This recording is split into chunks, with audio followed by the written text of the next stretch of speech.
Good morning. 11મા ધોરણમાં ભૌતિક વિજ્ઞાનના પહેલા પાઠની આપણે ગયા લેક્ચરમાં શરૂઆત કરેલી છે. પહેલા લેક્ચરની અંદર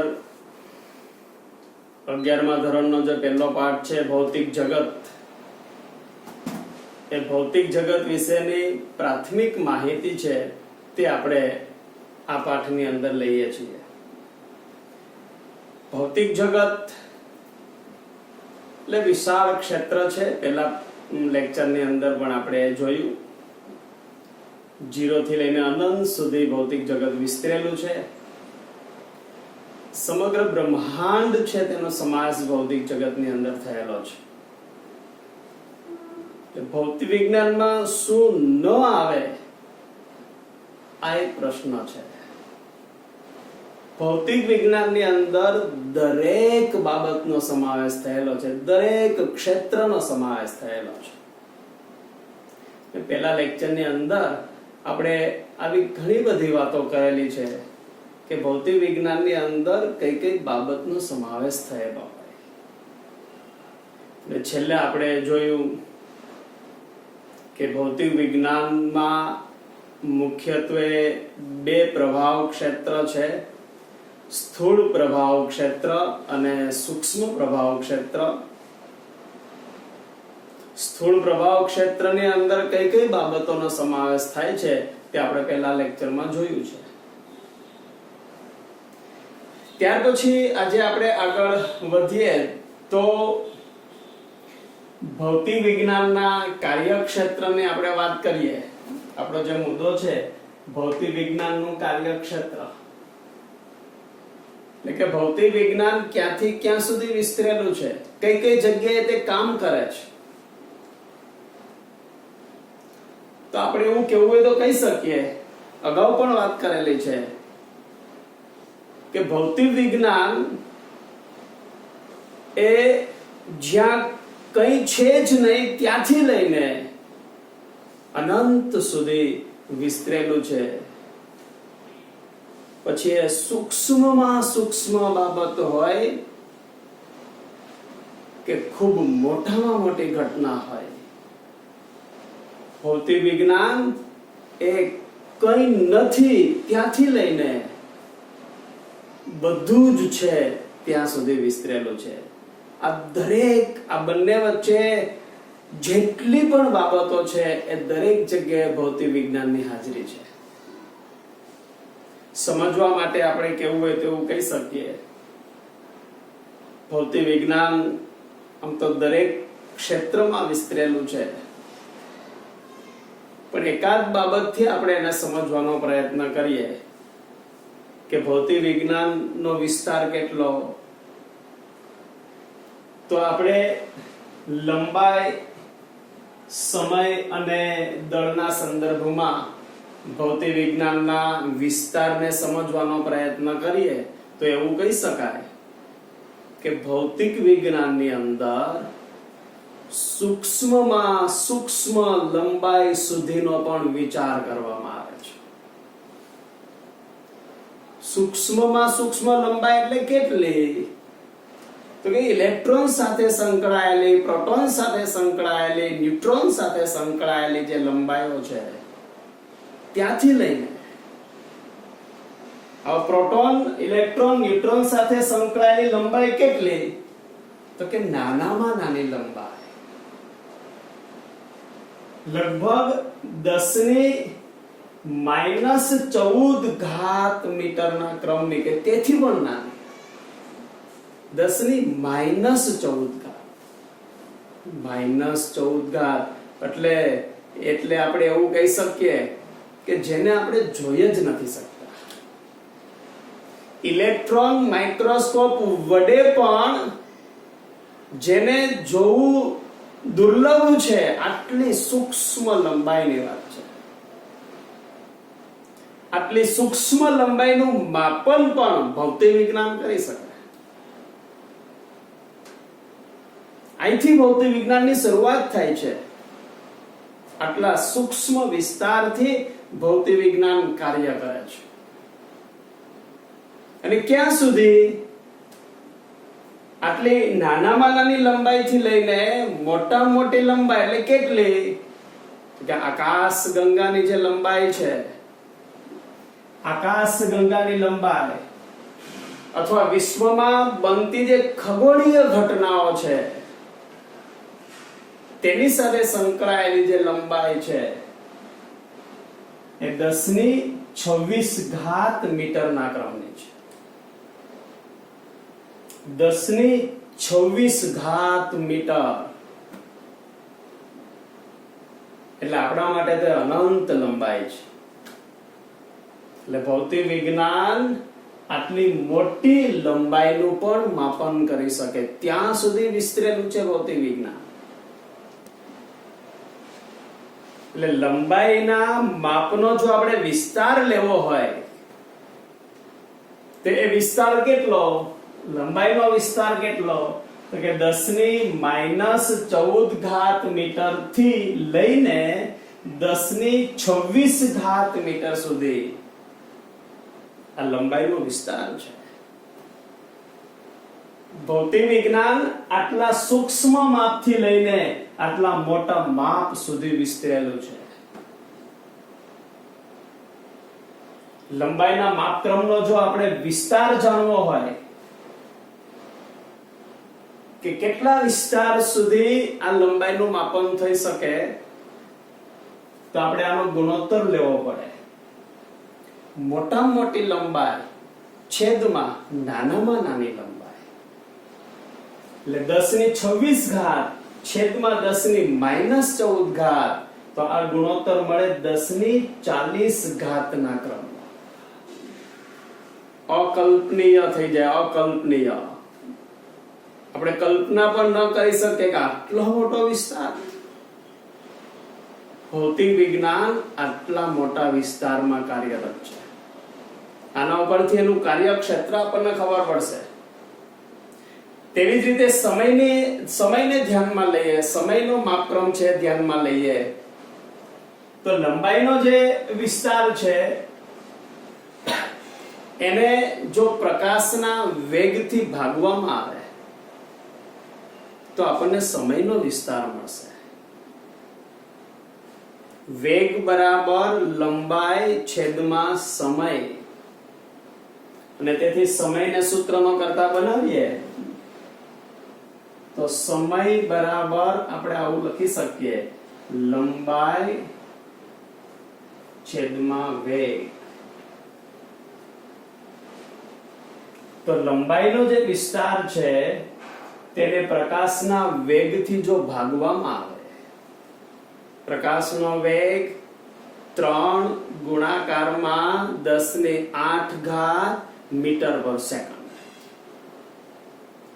એટલે આપણે 10⁸ ને ધ્યાનમાં લઈએ તો આ જે મૂલ્ય છે એને 10⁸ વડે ભાગવામાં આવે. 10⁻14 મીટર છે એને 10⁸ વડે ભાગવામાં આવે તો આપણને મળશે 10⁻22 સેકન્ડ. આનો અર્થ કે આપણે ઓછામાં ઓછું કેટલું માપી શકીએ? સમયનું માપન નાનામાં નાનું કેટલું? તો કે 10⁻22 સેકન્ડ જેટલો સૂક્ષ્મ સમય પણ માપી શકાય. અને વધુમાં વધુ કેટલો સમય? તો અહીંયા જે 10⁻26 છે લંબાઈમાં, તેને આપણે 10⁸ વડે ભાગીએ તો 10⁻18 સેકન્ડ મળે. તો આ જે વિસ્તાર છે એ સમયનો વિસ્તાર છે કે સમયને આપણે ઓછામાં ઓછો ક્યાં સુધી માપી શકીએ અને વધુમાં વધુ કેટલો સમય માપી શકાય. તો આ સમયનો વિસ્તાર છે કે ઓછામાં ઓછો 10⁻22 સેકન્ડ અને વધુમાં વધુ 10⁻18 સેકન્ડ. તો આટલા સૂક્ષ્મ સમયને પણ ભૌતિક વિજ્ઞાન માપી શકે. તેવી રીતે દ્રવ્યમાનની જો આપણે વાત કરીએ તો નાનામાં નાનું દ્રવ્યમાન કેટલું? તો કે ઇલેક્ટ્રોનનું દ્રવ્યમાન એ 10⁻³ કિલોગ્રામના ક્રમનું છે. 10⁻³ આટલું સૂક્ષ્મ દળ પણ ભૌતિક વિજ્ઞાન માપી શકે છે. અને મોટામાં મોટું દળ કેટલું? કે જે અવલોકિત વિશ્વ છે, જ્ઞાત વિશ્વ છે, કે જેને વૈજ્ઞાનિકોએ જાણેલું છે, જેટલા વિશ્વને વૈજ્ઞાનિકોએ શોધેલું છે, જેટલું વિશ્વ જાણીતું છે, એ વિશ્વનું દળ લગભગ 10⁵ કિલોગ્રામના ક્રમનું છે. 10⁵ કિલોગ્રામ એટલે દળ થાય. કેટલું મોટું દળ! તો ભૌતિક વિજ્ઞાન દળનો કેટલો વિસ્તાર દર્શાવે? તો કે ઓછામાં ઓછું 10⁻³ કિલોગ્રામ થી લઈને મોટામાં મોટું દળ કેટલું માપી શકે? 10⁵ કિલોગ્રામ. તો દ્રવ્યમાનનો આપણે ગુણોત્તર લઈએ તો કેટલો થશે? 10⁵ છેદમાં 10⁻³ તે ગુણોત્તર થશે 10�85. તો આમ માત્ર લંબાઈ, સમય અને દળના સંદર્ભમાં પણ જો આપણે ભૌતિક વિજ્ઞાનના કાર્યક્ષેત્રને વિચારીએ તો એ કાર્યક્ષેત્ર ખૂબ મોટું આપણને મળે. આવી રીતે દરેક બાબતમાં ભૌતિક વિજ્ઞાન છે એ ખૂબ વિસ્તરેલું છે. ત્યાર પછી ભૌતિક વિજ્ઞાન છે એ ભૌતિક વિજ્ઞાન, ટેકનોલોજી અને સમાજ, સોસાયટી આ એકબીજા સાથે કેવી રીતે સંકળાયેલા છે? આમ જોવા જઈએ તો આપણે સવારે ઉઠીએ ત્યારથી લઈને રાત્રે સૂઈએ ત્યાં સુધી અને સૂઈ ગયા પછી પણ સતત ને સતત ભૌતિક વિજ્ઞાન અને ભૌતિક વિજ્ઞાન આધારિત ટેકનોલોજીનો આપણે ઉપયોગ કરીએ છીએ. જાગતા હોય ત્યારે પણ અને સૂતા હોય ત્યારે પણ. ઉઠીએ ત્યાંથી લઈને સૂઈ જાય અને સૂઈ ગયા પછી એક પણ ક્ષણ એવી નથી કે જ્યાં આપણે ભૌતિક વિજ્ઞાનનો સ્પર્શ કરતા નથી. દરેક ક્ષણે ભૌતિક વિજ્ઞાન જોડાયેલું છે. ભૌતિક વિજ્ઞાન અને ટેકનોલોજી એકબીજાના પૂરક છે. ભૌતિક વિજ્ઞાન ટેકનોલોજીને વિકસાવે અને ઘણી વખત ટેકનોલોજી એ ભૌતિક વિજ્ઞાનને વિકસાવે. અને આ બંનેનો સમાજ છે તે ઉપયોગ કરે. જેમ કે ઉષ્મા એન્જિન છે એ ટેકનોલોજી છે. એ ઉષ્મા એન્જિનને વધારે ડેવલપ કરવા માટે વૈજ્ઞાનિકોએ જે પ્રયત્ન કર્યો તો એ પ્રયત્નોના અંતે એને એક નવું શાસ્ત્ર મળ્યું. તે શાસ્ત્ર એટલે ઉષ્મા ગતિશાસ્ત્ર. એટલે ટેકનોલોજી એના આધારે ભૌતિક વિજ્ઞાનનો વિકાસ થયો. એવું બીજું ઉદાહરણ આપી શકીએ આપણે વાયરલેસ કોમ્યુનિકેશન.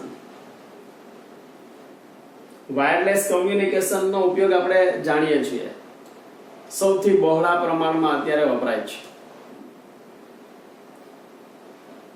આપણે 1 સેકન્ડમાં વિશ્વના કોઈ પણ ખૂણા પર રહેલી વ્યક્તિ સાથે વાતચીત કરી શકીએ છીએ. એનું કારણ વાયરલેસ કોમ્યુનિકેશન. વાયરલેસ કોમ્યુનિકેશન છે એનો વિકાસ કરતા કરતા કરતા વૈજ્ઞાનિકોને એક નવી શાખા મળી. એ શાખા એટલે વિદ્યુત અને ચુંબકત્વ, મતલબ ઇલેક્ટ્રોડાયનેમિક્સ. આ વાયરલેસ કોમ્યુનિકેશન છે એ વિદ્યુત અને ચુંબકત્વના નિયમને અનુસરે છે, ઇલેક્ટ્રોડાયનેમિક્સને અનુસરે છે. ત્યાર પછી કેટલીક વખત ભૌતિક વિજ્ઞાનના લીધે ટેકનોલોજી છે એ પણ ડેવલપ થઈ છે. જેમ કે પરમાણુમાંથી ઉર્જા છૂટી પડે છે, ઉર્જા ઉદ્ભવે છે. આના પ્રયોગો ઘણા બધા વૈજ્ઞાનિકોએ કરેલા છે. હાન અને મિટનર નામના વૈજ્ઞાનિકે પ્રયોગો કરેલા છે અને તેમણે એ શોધેલું છે કે પરમાણુમાંથી ઉર્જા મુક્ત થાય છે, ઉર્જા છૂટી પડે છે. અને આ ભૌતિક શાસ્ત્રના આધારે આજે એના ટેકનોલોજી સ્વરૂપે આપણને ન્યુક્લિયર પાવર રિએક્ટર મળ્યા છે, ન્યુક્લિયર હથિયારો મળ્યા છે. તો અહીંયા ભૌતિક વિજ્ઞાનના લીધે ટેકનોલોજીનો વિકાસ થયો. સિલિકોન ચિપ, આજે આપણે સિલિકોન ચિપના વિશ્વમાં છીએ એવું કહી શકીએ. સિલિકોન ચિપ એ આપણા જીવનનો એક ભાગ બની ગઈ છે. કોઈ પણ જગ્યાએ જઈએ, મોટા ભાગે દરેક વસ્તુઓ રિમોટ સંચાલિત થઈ ગઈ છે. તો રિમોટની અંદર પાયાની જે કોઈ ઉપકરણ હોય તો તે સિલિકોન ચિપ છે. કોઈ પણ રિમોટ લઈએ, ઇવન આપણે આપણું લેપટોપ લઈએ, ડેસ્કટોપ લઈએ, મોબાઈલ લઈએ, કેલ્ક્યુલેટર લઈએ વગેરે, તો એમાં સિલિકોન ચિપ છે. અને આ સિલિકોન ચિપના લીધે ઔદ્યોગિક ક્રાંતિ થઈ, કમ્પ્યુટર ક્રાંતિ થઈ અને વિશ્વને એકબીજા સાથે ઝડપથી જોડી દીધું. તેવી જ રીતે આગળ પણ ભૌતિક વિજ્ઞાન છે એ ઘણી જગ્યાએ મદદરૂપ છે. આપણને ખબર હશે, આપણે ઘણી વખત છાપામાં પણ વાંચતા હોઈએ કે જે અશ્મિભૂત બળતણ છે એ દિવસે દિવસે ઘટતું જાય છે. પેટ્રોલ, ડીઝલ વગેરે પેટ્રોલમાંથી મળે છે અને અત્યારે વિશ્વમાં એ એટલું ઝડપથી વપરાય છે કે પેટ્રોલમાં રહેલું જે અશ્મિભૂત બળતણ છે એ દિવસે દિવસે ઘટે છે. તેથી એક સમય એવો આવે કે આ બળતણ ખલાસ થઈ જાય તો પેટ્રોલ, ડીઝલ વગેરે જે બળતણ છે એના વિકલ્પમાં કંઈક બીજું વિચારવું પડે. તો ત્યારે પણ ભૌતિક વિજ્ઞાન મદદરૂપે આવે છે અને બીજી કેટલીક વૈકલ્પિક ઉર્જાઓ છે તેના તરફ એ નજર કરે છે. અને વૈકલ્પિક ઉર્જાના સ્વરૂપે અત્યારે આપણને કેટલાક ઉપકરણો પણ મળતા થયા છે. સૌર ઉર્જા સંચાલિત મોટર વ્હીકલ, આપણા ઘરમાં પણ સૌર ઉર્જા સંચાલિત જે ઇલેક્ટ્રિસિટી છે તે ચાલુ છે. ભૂતાપીય ઉર્જાનો પણ ઉપયોગ થાય છે. સમુદ્રના મોજામાંથી મળતી ઉર્જાનો પણ ઉપયોગ થાય છે. જળ ઉર્જાનો પણ ઉપયોગ થાય છે. તો દરેક માનવ જાતિને સુખાકારી જીવન મળે એટલા માટે થઈને ભૌતિક વિજ્ઞાન સતત ને સતત કાર્યરત છે. વધુમાં વધુ સુખ સગવડતાથી, એસારામથી, સંતોષપૂર્વક જીવી શકે એટલા માટે ભૌતિક વિજ્ઞાન સતત ને સતત કાર્યરત છે. જો આ બાબત આપણા મગજની અંદર સ્થિર થાય કે મારા જીવનમાં ભૌતિક વિજ્ઞાનનું મહત્વ શું, જો આ આપણા ધ્યાનમાં આવે તો ભૌતિક વિજ્ઞાન ભણવાની કંઈક મજા જ જુદી છે. આપણને તલપ લાગે, તલપ કે મારે ઝડપથી શીખવું છે, મારે હજી વધુ શીખવું છે, મારે વધારે ભણવું છે, મારે એક લેક્ચર પણ બગાડવો નથી, લેક્ચર ભર્યા પછી મારે એક ક્ષણ બગાડવી નથી, મારે વધુમાં વધુ શીખવું છે, જિજ્ઞાસા વૃત્તિ છે તે નિર્માણ થાય. તો આજે આપણે અહીંયા સુધી રાખશું, બાકીનું નેક્સ્ટ લેક્ચરમાં લેશું. આગળ ભૌતિક વિજ્ઞાનની અંદર કુદરતમાં કેટલાક નિયમો છે, કુદરતમાં કેટલાક બળો છે કે જેને મૂળભૂત બળ આપણે ગણી શકીએ, એવા મૂળભૂત બળો છે તેની સમજ આપણે નેક્સ્ટ લેક્ચરમાં મેળવીશું. આજે અહીં સુધી રાખીએ. આવજો.